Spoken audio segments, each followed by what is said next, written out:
The importance of being present with the other person is critical to collaborative relationships and dialogic conversations, and I think is part of an ethical position. I want to be present with my words and bodily movements as I meet a person and speak to invite them to speak. I want to be present and walk with them at their pace, attend to what they want me to hear and see, and pause when they choose to pause. Being present means focusing, paying attention, and not being distracted. All relevant, I think, to connecting and engaging with the other, especially not being distracted by theoretical persuasions like, oh my gosh, what is the diagnosis? And the person I'm speaking to's response to my words and actions begins to give me a sense of or clues of how to respond with them, since I don't think in terms of pre-structured questions. So as they speak, I listen and then respond to what they have said. I want to respond carefully and curiously, not to learn facts or details, but to understand and to make sure I'm hearing the story they are telling, the story they want me to hear. I want to be aware of my simultaneous inner conversation and what theoretical and ethical ghost might be lurking and distracting me.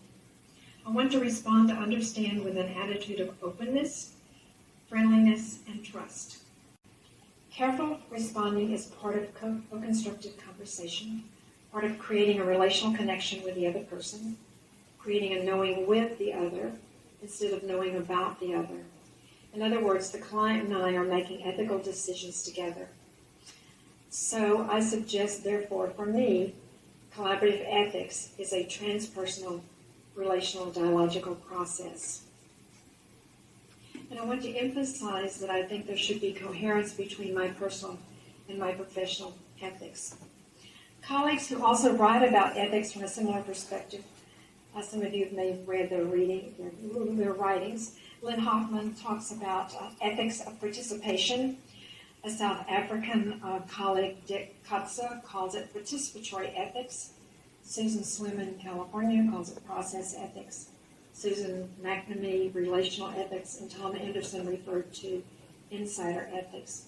Ethical codes, as I said, are well-intended, and they're intended to benefit people, to protect the public, whether that public is a general citizen or whether that's a client, a clinician, a student, or a teacher.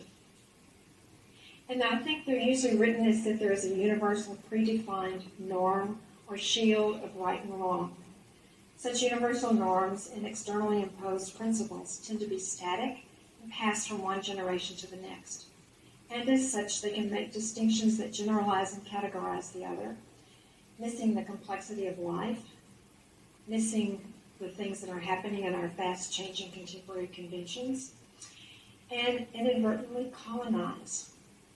I think we must continually consider if and how these distinctions are useful for us and the people who consult us, the people we teach, and the students who come to us to learn.